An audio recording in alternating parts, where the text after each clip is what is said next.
Começa agora. Diário Econômico Original. Uma parceria entre o Banco Original e o Canal Rural, com uma análise das principais informações que impactam os mercados, a economia global e do Brasil. Apresentação Marco Caruso. Bom dia. Hoje é dia 20 de dezembro de 2022 e esse é o seu Diário Econômico Original. E os últimos episódios dessa temporada 2022 vão ficando um pouquinho mais emocionantes no Brasil. Depois do Gilmar Mendes dar aval para a retirada do Bolsa Família do teto, que eu já comentei aqui ontem, o Lewandowski deu maioria para o entendimento de que o orçamento secreto é inconstitucional. As duas decisões afetam diretamente o Congresso e podem alterar o cenário de negociação da PEC da transição. O Arthur Lira manteve a votação da emenda para hoje, então a gente ainda não sabe a resposta da casa. E aí para o mercado não ficou muito claro se tudo isso é bom ou ruim. Uma interpretação otimista é que a PEC então não anda, e aí o rombo de 225 bilhões para 2023 ficaria pausado até a gente entender o que a Câmara vai fazer. E aí só resta o efeito negativo do Bolsa Família liberado pelo Gilmar Mendes fora do teto de gastos. Já a interpretação negativa, fora o fato da suposta pacificação dos três poderes que viria supostamente depois da eleição ainda não existir, é a interpretação de que tem a PEC e ainda tem agora a permissão para que todo o valor do Bolsa Família seja pago por crédito extraordinário, ou seja, fora do teto de gastos. Bom, se alguém não ficou confuso é porque então eu não fui claro. É confuso sim, sem dúvidas.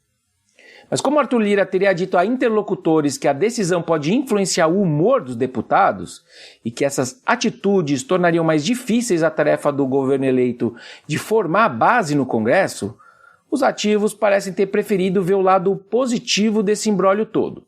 Seria então a volta daquela velha narrativa de que o Congresso pode ser contraponto às pautas do novo executivo. Narrativa que eu não compro. Sinceramente, como economista, tudo isso soa como os três poderes atuando para gastar mais, mas ainda tendo dificuldades de encontrar uma coordenação melhor para isso, digamos. Para mim, o viés está claro. Arrisco dizer, aliás, que a PEC vai ser votada exatamente como ela saiu do Senado, em termos de valores, quem sabe com uma pequena desidratação, com uma redução para 1 ano de validade e não mais para 2 anos, o que vai obrigar o governo a negociar tudo de novo no final de 2023. Falando agora sobre o segundo escalão da Fazenda, o futuro ministro Fernando Haddad diz já ter os nomes para o Tesouro e para a Secretaria de Política Econômica, mas ele ainda não deu esses nomes. São postos bem importantes e, segundo se especula, poderiam vir daquele pessoal que trabalhou com ele aqui em São Paulo, pessoal que é técnico e de carreira, o que seria positivo na margem. Mas também há quem coloque mais um economista da Unicamp na lista. Enfim, veremos. Sobre os ativos, então, ontem, a reação mais forte veio da Bolsa, que subiu quase 2%.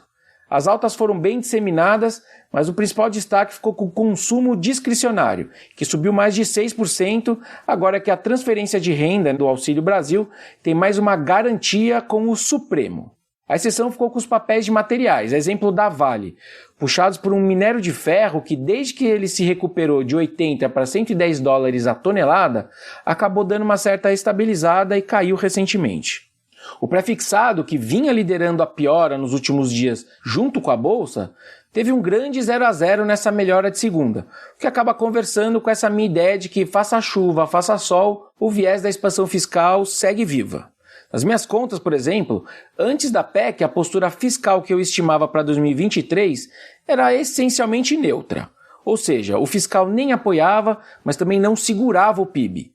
Então qualquer coisa que sair de tudo isso é gasolina na atividade, mas também é gasolina na inflação. Falando agora sobre o câmbio, é interessante que ele não andava tanto nas pioras dos últimos dias, mas resolveu piorar marginalmente no alívio de segunda. Fechou com alta de 0,3%, cotado ali a 5,30. No fundo, juntando tudo, tirando a Bolsa que teve algum suco para se espremer dos acontecimentos de ontem, com transferência de renda, assegurada, etc., e talvez aquela caça às supostas pechinchas, depois de cair tanto nos últimos dias, o restante dos ativos parece entender que a gente ainda está no mesmo ponto em termos de risco fiscal. Por hoje é isso, turma. Bom dia, bons negócios E sorte sempre! Você ouviu Diário Econômico Original, uma parceria entre o Banco Original e o Canal Rural, com uma análise das principais informações que impactam os mercados, a economia global e do Brasil. De segunda a sexta, às 6 da manhã, no Spotify e YouTube.